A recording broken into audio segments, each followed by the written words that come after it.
আফ্রিকার কঙ্গো থেকে সফর শেষে দেশে ফেরার পর সেনাপ্রধান ওয়াকারুজ্জামান তিনি দেশে ফিরলেন এবং ফিরবার পর তারপর যেভাবে ঢাকার বুকে হিজবুত তাহরীর তাদের সমাবেশ, তাদের মিছিল, সেটাকে তিনি যেভাবে ট্যাকেল করলেন, একেবারে যাকে সহজ বাংলায় বলা যায় একেবারে মেরে ফাটিয়ে দিলেন। তাতে একটা জিনিস দেখা যাচ্ছে যে এতদিন বাংলাদেশে কি হবে কি হবে না, কি হবে এই ইউনূস সরকার থাকবে কি থাকবে না, কিংবা থাকলে কতদিন থাকবে, এ নিয়ে কোনো কথা কেউ পরিষ্কার করে বলতে পারছিল না, কেউই পারছিল না। সাংবাদিক, মিডিয়া কেউই বলতে পারছিল না। এমনকি ভারত কতটা কি করবে, কতটা কি করতে পারে এবং পারলেও কিংবা তারা করবে কিনা আদৌ কিছু, এইসব নিয়েও নানা রকম আলোচনা কিন্তু শুরু হয়ে গিয়েছিল। কারণ প্রায় গত 5 আগস্ট থেকে এই আজকে হচ্ছে 9 তারিখ, 9 মার্চ, এতগুলো মাস, 7 মাস কয়েকদিন হয়ে গেল। দেখা যাচ্ছিল অনেক রকম সম্ভাবনার কথা মানুষের মাথায় আসছিল। এই সম্ভাবনার কথাগুলো খুব বেড়ে গিয়েছিল আবার যখন আমেরিকায় বাইডেনের শাসনের পরিবর্তন ঘটল এবং পরিবর্তন ঘটবার পর ট্রাম্পের শাসন এলো, ট্রাম্পের সাথে মোদির মিটিং হলো। সেই মিটিংয়ে সেখানটাতে ট্রাম্প পরিষ্কার করে বলে দিলেন বাংলাদেশের সংকট মেটাবার দায়িত্ব আমি দিয়ে দিয়েছি প্রধানমন্ত্রী মোদিকে। কিন্তু সেটাও ছিল 13ই ফেব্রুয়ারি, আর 13ই ফেব্রুয়ারির পর 8-9 মার্চ অব্দি এসে গেল প্রায় 1 মাস। মানুষ যেন, যারা বাংলাদেশের যে মানুষরা যারা ইউনূসের এই শাসন থেকে যারা নিজেদের পরিত্রাণ খোঁজার চেষ্টা করছিল, পরিত্রাণ চাইছিল আপ্রাণ, তারাও বুঝতে পারছিল না যে একটা মাস চলে গেল, অথচ কি হচ্ছে কি হবে এইটা নিয়ে সবার মনে একটা সন্দেহ দানা বাঁধছিল, আশঙ্কা দানা বাঁধছিল এটাই যে আদৌ কি কিছু হবে। কিন্তু পুরো জিনিসটা, এই যে পুরো পরিবেশ, এই পরিবেশটা কিন্তু একেবারে যেন একটা দিনের মধ্যে সেই যাকে বলে না যে একেবারে সেই কি বলবো সোনার কাঠির উপর কাঠি দিয়ে সে রাজকন্যার ঘুম ভাঙানোর মতো, সেই ঘুমটা যেন দেশের যে একটা জড় অবস্থা যেটা ছিল সেইটা যেন হঠাৎই চলে গেল একদিনের, গত শুক্রবারের এই হিজবুত তাহরীরের মিছিলের পরে তাদেরকে যেভাবে ছত্রভঙ্গ করা হলো এই ঘটনার মধ্যে দিয়ে। বাংলাদেশে যে আদৌ আইনের শাসন আছে এই জিনিসটা বোঝা যাচ্ছিল না, মানুষ যেন ভুলে গিয়েছিল যেখানে আইনের শাসন আছে। এখানে তারা ভেবে রেখেছিল যে এই মৌলবাদী শক্তি তারা দেশটাকে যেভাবে দখল করে ফেলেছে এই দখলদারি বজায় থাকবে। কিন্তু দেখুন একদিনের মধ্যে কয়েক ঘন্টার মধ্যে একটা আমূল পরিবর্তনের ছবি সেটা যেন বাংলাদেশে ফিরে এলো। যারা শেখ মোহাম্মদ ইউনূসের সরকারের পক্ষে তারা এতদিন ধরে খুব বলছিল যে কেউ কিচ্ছু করতে পারবে না এই সরকারকে।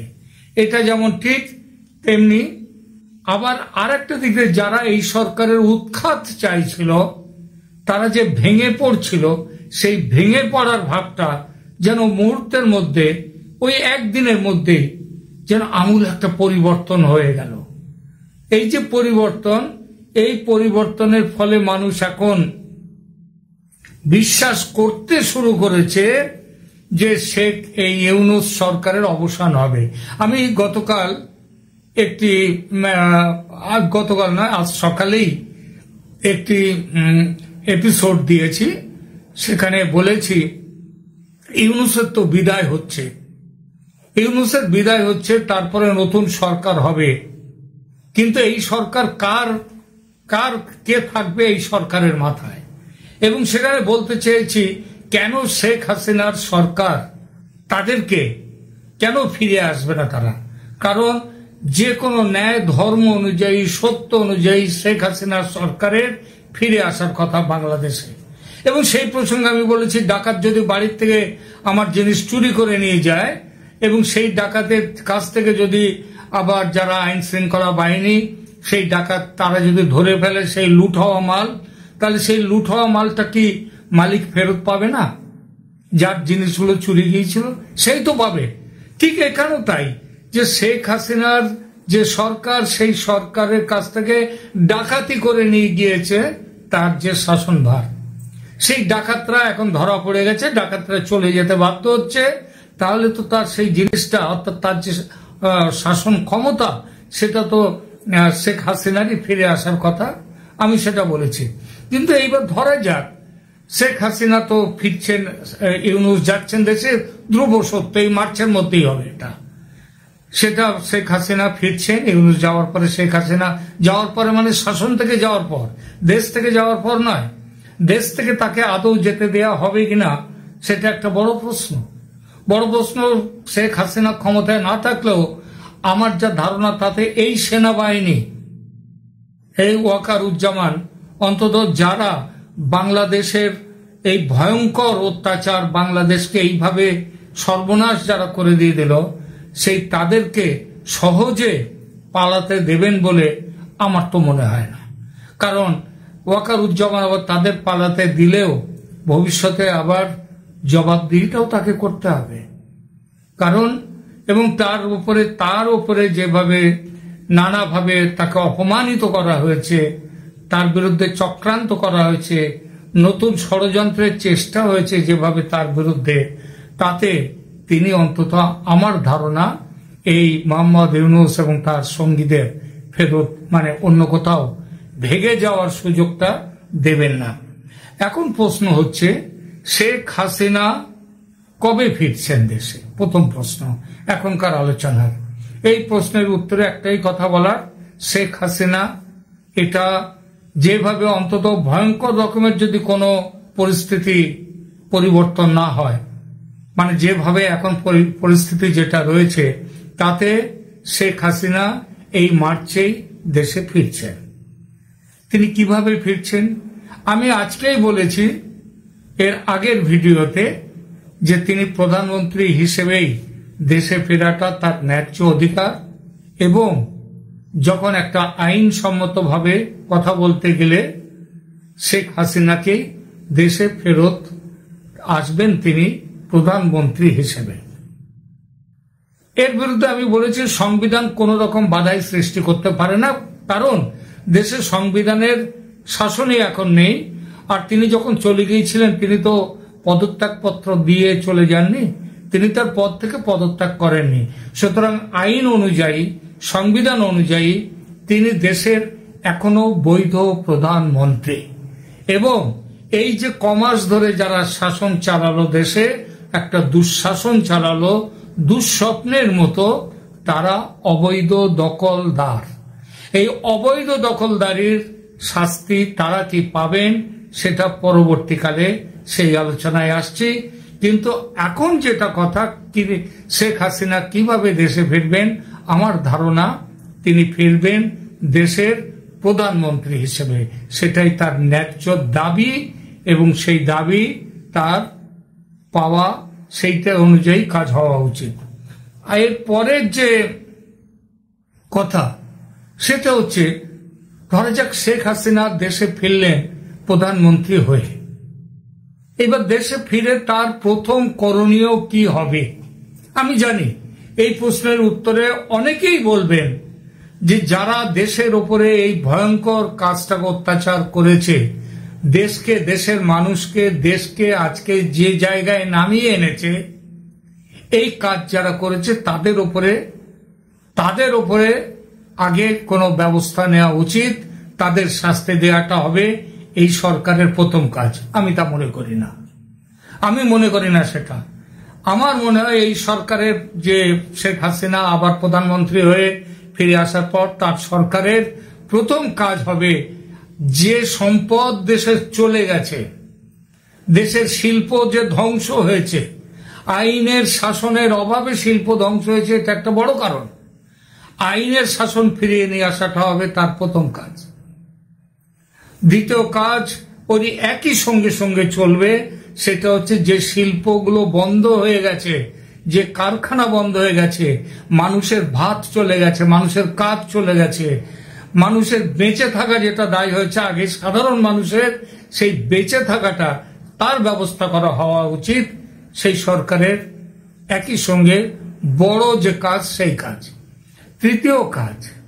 তৃতীয় কাজ যেটা হচ্ছে তার মানে দেশ থেকে যেসব শিল্পের পরিস্থিতি ফিরিয়ে নিয়ে আসা, মানুষের হাতে কাজ দেয়া, এবং যে সম্পর্কটা যেভাবে ভারতের সাথে সম্পর্ক যেভাবে এই সরকার খারাপ করে গেছে, একের পর এক দিকে যেভাবে পরিস্থিতির কি বলবো পরিস্থিতিগুলোকে পাল্টে দিয়ে গেছে, সেগুলোকে আবার শুধরে নেয়া।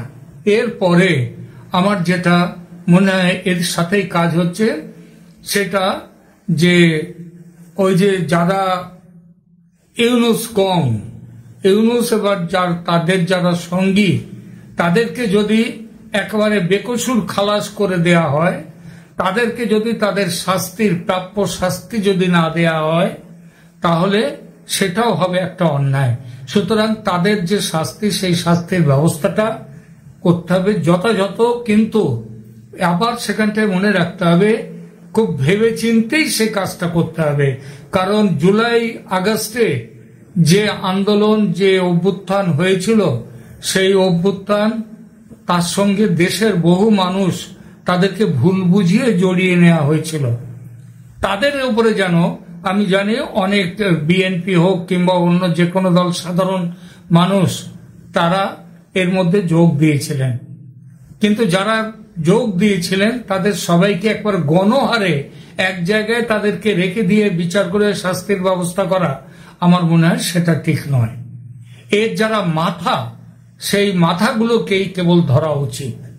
এবং সেই সাথে সাথে আজকে যে আমেরিকা এবং পশ্চিমা দেশগুলো যারা এর মধ্যে মাথা গলিয়ে শেখ হাসিনার যেমন পতন ঘটিয়েছে সরকারের, তেমনি একই সঙ্গে দেশের পতন ঘটিয়েছে, এবং এই ঘটানো ষড়যন্ত্রে যারা যুক্ত ছিল যেসব দেশ, তাদের বিরুদ্ধে জাতিসংঘে, আমি মনে করি না জাতিসংঘ আদৌ কোনো একটা এফেক্টিভ কোনো অর্গানাইজেশন, এর কোনো এফেক্টই নেই। এই সরকার থাকাও যায়, এই জাতিসংঘ থাকাও যা, না থাকাও তাই। তবু যতদিন থাকবে তাদেরকে অন্তত সেখানে বিচারের ব্যবস্থা করা, এবং এই সমস্ত দেশের যারা বাংলাদেশে এই কাণ্ডটি ঘটিয়েছে তাদের বিরুদ্ধে ইন্টারন্যাশনাল যে কোর্ট অফ জাস্টিস, সেখানে যদি তাদের বিরুদ্ধে কোনো রকম বিচারের ব্যবস্থা যদি করা যায়, সেটাও সেখানে করা উচিত এই দেশগুলোর বিরুদ্ধে, এবং এই দেশের শাসক যারা এই সবগুলো করেছে। তো এইরকম ভাবে আমার সমস্ত কিছু দিয়ে মনে হয় যে আগামী দিনে যত না দ্বন্দ্ব ঝগড়া করা হবে, তার থেকে বেশি গঠনমূলক দৃষ্টিভঙ্গি দিয়ে শেখ হাসিনা সরকারকে, বাংলাদেশকে আবার তার যে ট্র্যাকে ছিল, যে উন্নয়নের গতিতে ছিল, সেখানে ফিরিয়ে আনতে হবে।